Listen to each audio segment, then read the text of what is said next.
This is I Rock with Rockstars, hosted by Ryan from iRock 93.5. Barry Kerch from Shinedown joining us. How you doing, man? I'm doing well. How are you today?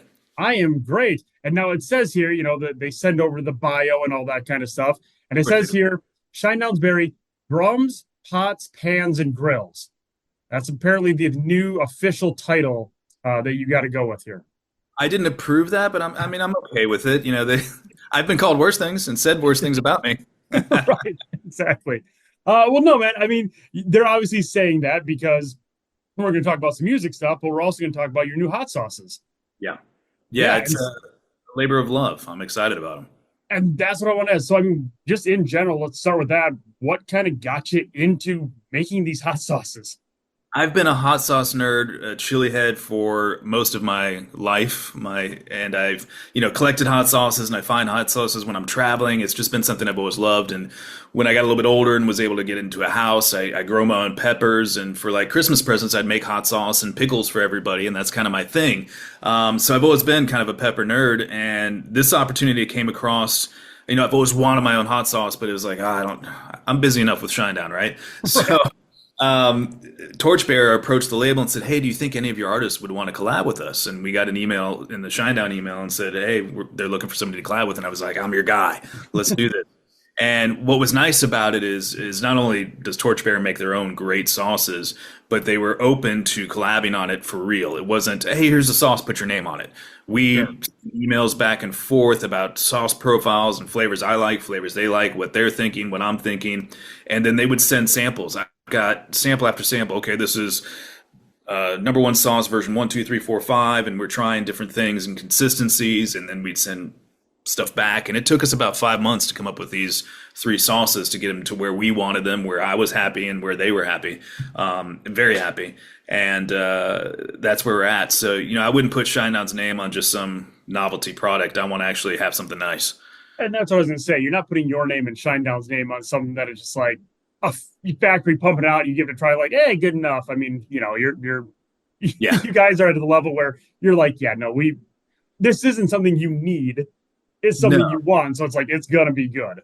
Yeah, this is a passion project. This is fun. This is something outside of counting to 4 and hitting things for me to do. That's been a good time, and it ended up creating a great relationship between myself and Torchbearer, and we actually became fast friends. We're all super nerds, and way into going to their factory and making the last sauce to attention. We made a couple batches while I was there. Getting to know those guys, and it's like going into Charlie and the Chocolate Factory. They're the Willy Wonkas of hot sauce. I mean, they're just constantly nerding. Oh, we could put this together. Oh, we could put this together. What about this? Did you ever think about this? And it's like, I'm with my people. This is fun. Right. This is fun. You got to have that outside. I mean, obviously, you have fun doing, Shinedown as well, but you got to have those other things too to be able to take your mind off the main project. So that's absolutely. Good. So, I mean, obviously, when you guys are on tour, you're getting a lot of catering and you're eating on the bus, all that kind of stuff. But when you have those moments, I'm assuming all the guys come around and then look at you and go, "Barry, are you cooking this, or what are we doing here?" Right. Yeah, we do that on the road. So Zach is also a very good. He's a barbecue chef. He's okay. Really good at barbecue. He grew up in Memphis, Tennessee, and everybody knows Memphis is known for their barbecue. So he and I will all the time get together a couple times on a tour. We used to cook a lot. I used to cook a lot on tour when we were the opening band, because you get done with the show and you still got the rest of the night, right? Yeah. So we'd cook and we'd throw these after parties where we bring fans in and the other bands can come, and we're just, making stuffed jalapenos. We used to do this thing where it was pick your pepper, and I would grill peppers, and it was a way to find out who was either really wasted or who was an idiot, because they just go in and grab one and you never know what you're going to get. And we heard a lot of people. It was a lot of fun. They're reaching in to pull out a Scotch bonnet and eat a grilled Scotch bonnet. That's fun to watch. So we'd always do that. But now, luckily we're headlining. That's awesome, but we don't have as much time. So before the show, we'll usually throw some, like some pork butts or some ribs on. And then by the end of the show, we can pull them off and put them on all the band and crew's buses. And we try to do that a couple of times so people can have a home-cooked meal, because, road food sucks most of the time. When you're lucky enough, the occasions that you can carry catering, you can be a little more specific and get some better meals. Most of the time, it's not that. You're eating hey, we're playing the state fair. Well, you're eating fair food. Damn it. It's fun every once in a while, but when you're doing that night after night, it takes its toll.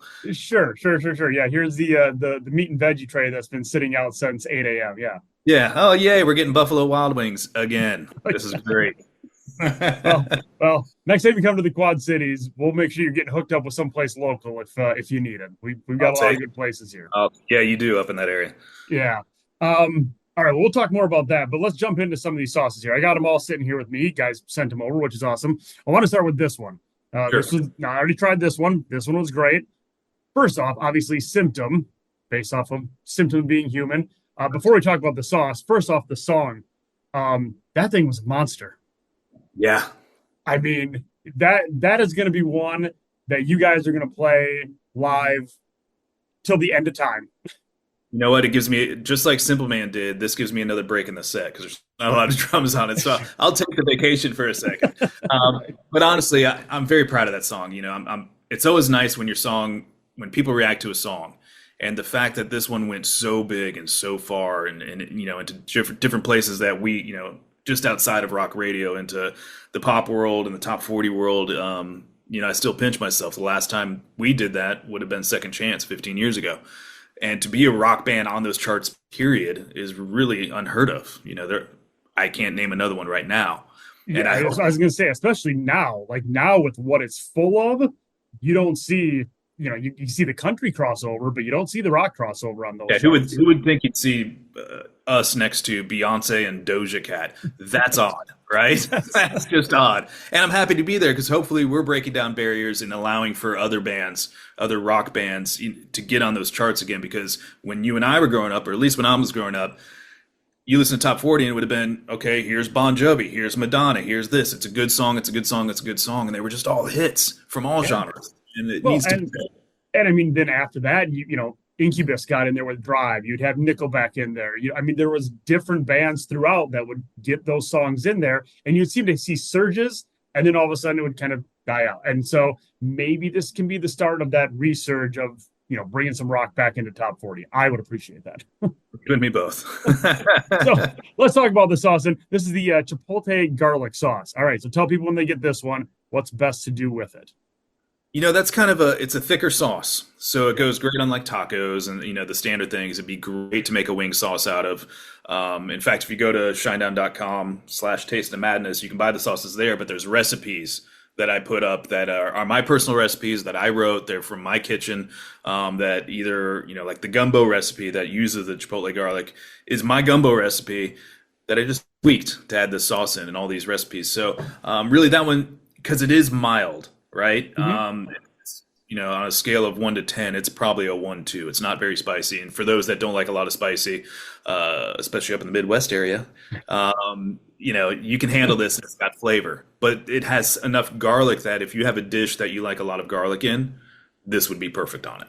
Yeah, we'll get to the spicy one here in a second. But yeah, this one, and it's got that smokiness as well. And I tried a bit of it, and it's really, really good. So I very much enjoyed that one. Then we move on to the next one, Devour here. Yes. So the pineapple jerk sauce. This one's got a little more kick to it. Yeah, I'd say it's but it's still got that sweetness and everything. Yeah, it's got the sweetness, the pineapple with the sweetness and the acidity of the pineapple. It really cuts down on the heat. And then, you know, with a jerk, you have the allspice and the clove, so you got a little bit more just general spices, you know, that tends to be a little more specific. You know, it only goes with so many things, you'd think, but I've tried it on tacos. I've tried it on a million things. I think the best thing with that, especially when you're using pineapple, is pork. Pork and pineapple just go well together. So I made a recipe of pork belly that's just basically candy, and you can eat that all day long. But, you know, if you want to make like a traditional jerk chicken, this would be a great sauce to put on towards the end, you know, because jerk chicken, you want to follow a traditional recipe. Look up authentic jerk chicken. You better have your scotchies. If not, you better order your scotchies and you better be prepared to sweat. But it's like a rub. You know, it's a paste rub that goes on that chicken. You'd have to use a whole bottle of this just to do it, you know? So I would, at the end, make like a dipping sauce or just glaze it at the very end of making your jerk chicken, but it'd go well on that as well. Yeah, it sounds good and sounds like a plan. So, I mean, when you're, you know, not making music, is this the other thing you have, or are you dipping your hands into more projects than music and sauce, and you're just one of those that got to stay busy all the time? I mean, we stay busy all the time anyway, just with Shinedown. So it's not, Right. I don't intentionally try to torture myself, but somehow I do. I do not sit down very easily. I'll tell you that. I don't sit Sure. still. This fell in my lap, and I'm proud of it, and it's been fun. I also have a coffee company called Spartan Brews. You can go to spartanbrews.com, check that out. We have a variety of coffee confectionaries like chocolate covered beans, and I've started making some spices. There's a jerk spice. There's some barbecue spices that we've been curating on that. So that's been a fun thing that has been slowly growing and doing there. So yeah, coffee. I paid my way through college. I was a barista. So coffee's been, and then in college, I learned to cook for myself because it was cheaper than eating out all the time. And I could impress girls that way. So I did. And so they both became part of me. And now it's just a passion. Awesome. Well, like I said, next time you come back around this area, I know there's sauces around here as well, and a lot of food. We'll make sure to hook you up with that. So last time you guys were in the area was actually this summer in Clinton for the Tailgates and Tall Boys. You're up there, a headline one night. The last time you were here in the Quad Cities, in Davenport, you actually weren't here. You remember that one? Was that one of the 3 shows I've ever missed with Shinedown? Yeah, that was the fair show where like 3 days beforehand you ended up with COVID, and they're like, we weren't going to cancel, so we went and got a fill-in for you. And yeah, so that's what I was going to ask. So that was one of 3 shows that you have missed over your 20 whatever years career. Over my 23-year career with Shinedown, I've only missed 3 shows, and I tell you what, I would have played them if I would have been allowed to get on a plane. Sure. Yeah, at the time I wasn't able to. And listen, I was sick. I was in a hotel room in Nashville, stuck for those days till I could, test negative, whatever, all that stupid stuff we went through. And I've never been more heartbroken to miss ever, because I don't miss shows. I've had an IV in my arm, sick as a dog. I've ripped that IV out, and I've played the show, got off stage, and got the IV put back in my arm. I will always play a Shinedown show. I don't care. The show must go on. So to have to miss those because of some stupid rules, I was not a happy camper. I can imagine. And well, that's why I bring that up to say that you were missed. It was a fantastic show. And, yeah, Dustin did a great job filling in. Dustin is an amazing drummer. He used to play for 6 a.m. Yep. And, he's a generation younger than me. And apparently he grew up listening to me and learned all the Shinedown songs as a kid. And I'm like, what a better fit in, couldn't be a better fit in. It was really an honor to have him fill in for me. For sure. No, it's nice when you have that where it's just like, we know somebody who can already do this. Yeah. And he did a great job. So no disparaging him. I was thankful that we had somebody to fill in, but I would have rather been there. But yes, of course, of course. You don't want someone else to do your job. It's yours. No, I worked too hard for this job. It's mine. 100%. Well, let's get into the last one here. And this one, I'll be honest with you, I haven't dipped into this one yet because the label literally says, attention, attention, this is hot. Don't be scared. Don't be scared. Oh, let's talk about it here first. Okay. It says mango habanero. Yes, it is a mango habanero sauce. So the mango, the sweetness of the mango, and the heat and the way the heat attacks you from a habanero just pair well together. There's a million mango habanero sauces out there. It's really good. Now, is it spicy? Sure, it's a habanero. It's going to be spicy. Habanero hits you on the front of the tongue, and it kind of tingles right there. And then the heat comes a little bit later. Like you'll taste and you'll be like, okay, I feel that. That's really good. That's nice and sweet. If you feel the garlic, if you look on the back, it's got the least ingredients out of all of them. It's just mango, habanero, garlic, onion, and vinegar, really. So those flavors are so complementary, you don't need to cover them up. It's not something to be scared about. It's not one of those, hey, I wanted to kill you. I'm drinking mace. Look at this. It's shock value. It's just got a good amount of spice to it. That's my go-to sauce for breakfast, lunch, and dinner. I love that one. I had black bean tacos for lunch, and I cleared a bottle of that stuff. So I have issues, and I can do the super hot stuff, but you can handle it. So don't be scared. So you're like full in like ghost peppers and all the stuff that I don't even know about. I can do those. I like them in sparingly. I survived the zombie apocalypse that Torchbearer makes, which was featured on Hot Ones. It's right up there with the bomb and all that kind of stuff. I have the bomb in my fridge. So I do that stuff, but you pay for it the next day. Go ahead and Get a little dab on your finger. You can do it. All right, little dab. Here we go. Let's little dab. You're gonna be fine. Like you said, Midwest boy here. Let's see how we're just gonna let's just go for it. Okay. Yep, there's the sweetness on the front, and yep, there's the burn in the back. You got this. You're gonna be fine. I promise. It's gonna be a short ride. You're good. Barry from Shinedown killed me. No. Sorry, Midwest. Sorry. No, now that I've had it out, yeah, I can feel it here. Yeah. Like this is where the heat's coming in. But yeah, you can still get that. There's still taste to it as well. Yeah, and you're gonna get a little sweat on the brow, but it's not gonna stick with you all day. You're not gonna pay for this one. No, and that's so. In all honesty, that is good because I can feel the heat, but I can still taste stuff. I've had stuff before. It's just like this is just hot for the sake of being hot. Yeah, that's not fun. Yeah. I don't like food that's a contest to get through. That's these hot sauce challenges. Though hot ones, I think they win at it because it's such a wonderful interview as well. He's such a great interview. It's like this show is perfect. It's absolutely perfect. But like the restaurants, are like, hey, eat our 10 wings and in 5 minutes and you get a T-shirt and you're just why is it worth doing? Have you put in to do the hot ones yet?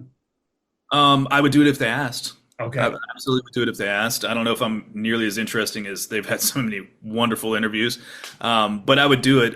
As far as our hot sauce being on there, Torchbearer has been on there, but they don't like to do branded hot sauces, and I respect that. Because a lot of bands, artists, actors that do make hot sauces, it's just a branding thing. And so if they open the door for them, then or open the door for us, they got to open the door for that, and then it just doesn't fit what they're doing, and I respect that. They're trying to show boutique hot sauces, and they changed every season. I respect that. I get that. Well, it would be cool if I saw you on there because I'm sure you could take them down and not. I'll be sweating and crying at the end. I promise. I'll be sweating, crying. There will be choice words said, but I'll make it. Awesome. Well, these are good for Midwesterners that don't usually do the hot sauce. The mango's there. Still suffering a little bit. You're still suffering, but it's okay. The mango's there, but the habanero is definitely there. Yes. Well, and all of them a little hotter. Yeah, all of them are available on your website. Shinedown.com/taste of madness is where they can check out all of them. And I didn't check. Was it individual or they buy them as a pack? All of the above. You can buy them individually. You can buy them as a pack. You can even get 5 packs with some of Torchbearer stuff. Any way you want to mix it up. The first 300 of the attention that we sell will have a signed bottle by me. Nice. And might be doing a couple other promotions later towards the holiday season. Very cool. Well, there you go. You can give them all a try, and then depending upon your level of pepperness, pick your favorite. I apologize if I hurt you in advance. It's fine. I'll just go drink a gallon of milk. We'll be good now. There you go. No, Barry, man, I appreciate you jumping on and look forward to you guys, like I said, coming back around the Quad Cities area. When you do, I'll make sure there's some good sauces and good food ready for you. Our door is always open, and I appreciate that. Thanks for taking the time. Awesome. You bet. Have a good one. Cheers.